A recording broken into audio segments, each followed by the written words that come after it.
All right, Liam Wilson here in Las Vegas, mate. We've made the trip out. A massive fight for you this coming weekend. Oscar Valdez, the opponent. How excited are you to get in the ring?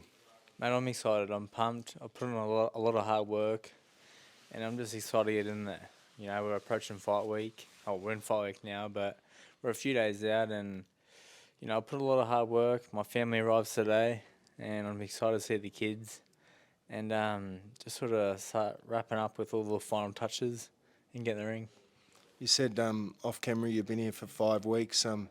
What's the mindset like to do this camp more professional than ones you've say done in the past? Mate, it's just been good to sort of be away from all the good things back home and purely focus on the fight date, March 29. Being here's allowed me to get the good quality sparring in and just purely focus on what I have ahead of me, and that's a tough fight with Oscar Valdez. And, training's been really good over here. I'm focused, man. I'm excited to get in the ring and, show the world what I'm made of again. I feel like, my main objective going in this fight is obviously get the win and show everybody that last year's performance wasn't a fluke. And I put in a lot of hard work, and I'm ready. Saw an article the other day. Correct me if I'm wrong. That said that you're sort of done with that Australian level sort of fights, and you want these massive fights moving forward. Is this sort of that's the start of that process for you? Look, I'd like to think so. What people see is a 15-fight professional fighter in myself, but prior to that, I was an amateur for so many years. I've done my apprenticeship. I fought all the best fighters out there that I possibly could. Fought whoever they put in front of me. In the 15 fights I've had, I've taken leaps and bounds and fast-tracked my career. And I'm 28 years old now. Boxing is a short career, so I don't want to suffer around in the sport. I've got a family at home, and I just want to fuck around, get in there and get the job done. Now everyone sort of talks about what happened in the Navarrete fight. How do you look back on that fight? Do you feel slighted by it? Do you just move forward? Do you not think about it all? How do you look at that? Mate, for me, I completely put it in the past. It's already been done. The outcome was the outcome. You can't rewind time. I've just like to think that I've bettered myself since then. I've gone back and assessed things I did wrong, and I'm up against a whole completely different fighter. Oscar Valdez is another tough fight. I'm working purely for him, so. That's all in the past now. I've got a tough task ahead of me, and I'm focused on that. What does he do well? He's an all-rounder. He's fought the best in the world. He's been around for years. He's an Olympian. His boxing pedigree is up there. He's up there. So, I've got to be on my A game to beat this bloke. I feel like he's coming out to, not to redeem himself. He already has a name. Like everyone knows he can fight, but I think he'll be coming into this fight to show everyone that he still has it. He's I wouldn't say he's on the decline, but his better years would seem that they've passed him. So, it's gonna be a dangerous fight. Do you feel like you belong? We're out here in Vegas. All the media's made the trip for you and Tim. Is this sort of the stage that you feel like you belong in? 100%. 100%. I feel like I definitely rise to the occasion. I need these tougher fights, and they're here. So I'm here to do the job, and I'm excited.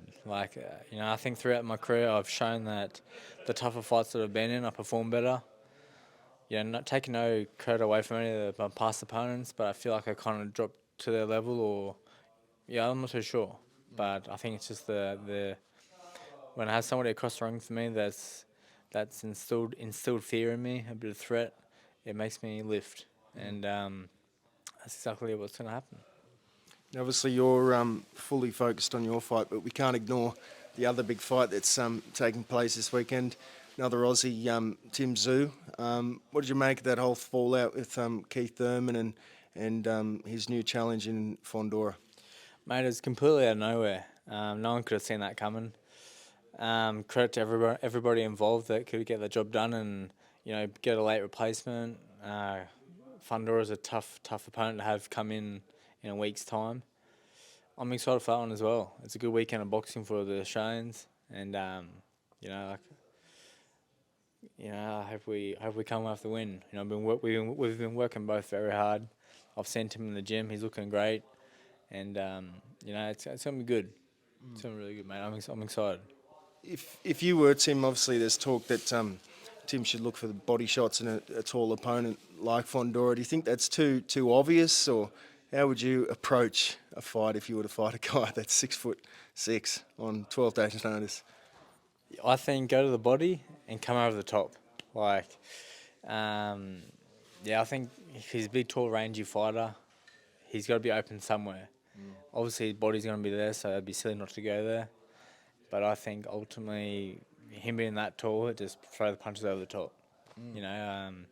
We've seen how he lost to. I forgot his name, so I have to cut that out. What's his name? Mendoza. So we've seen how he lost to Mendoza. That was a looping left hook over the top. So I think if Tim can kind of not replicate that, but it's a shot that he's open for. Being a tall, rangier fighter, the hands are lower. You're focusing on something smaller than you. It's probably he's got a lot of attributes being a taller fighter as well. He can kind of stand over the opponent, punch down on them, but there's a lot of openings as well. I think for both fighters, it's equally dangerous, and it's whoever capitalises on each other's flaws. A lot of synergy there now between yourself and Tim. Obviously, you got Glenn Jennings as your manager. How has he sort of helped your game and your career, do you think? All credit to Glenn. I feel very privileged to have him in my corner, steering the ship of my career, and it just seems like everything's smooth sailing. The camp's been 100%. Whilst I've been over here and he's been here with me, it's just everything's smooth sailing. I can focus on the job at hand. And I just have ultimate confidence in my pathway that's getting made. And he's doing all that behind the scenes. I get in the ring, do the fighting, and I'll let him take care of all the rest, all the little nitty gritty stuff. But I feel super privileged, man. Yeah.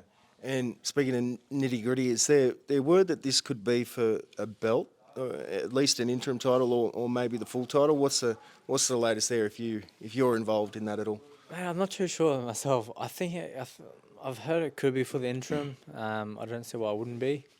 With Navarrete moving up, he kind of has that sort of sitting there waiting for one of us to go for it. So I think that's how it could probably play out. We'll see in the next few days. But this is my world title fight.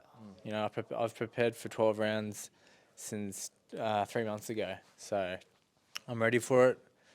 If that happens, that's just a bonus for me. I'm excited for this, man. Do you feel like the underdog in this fight?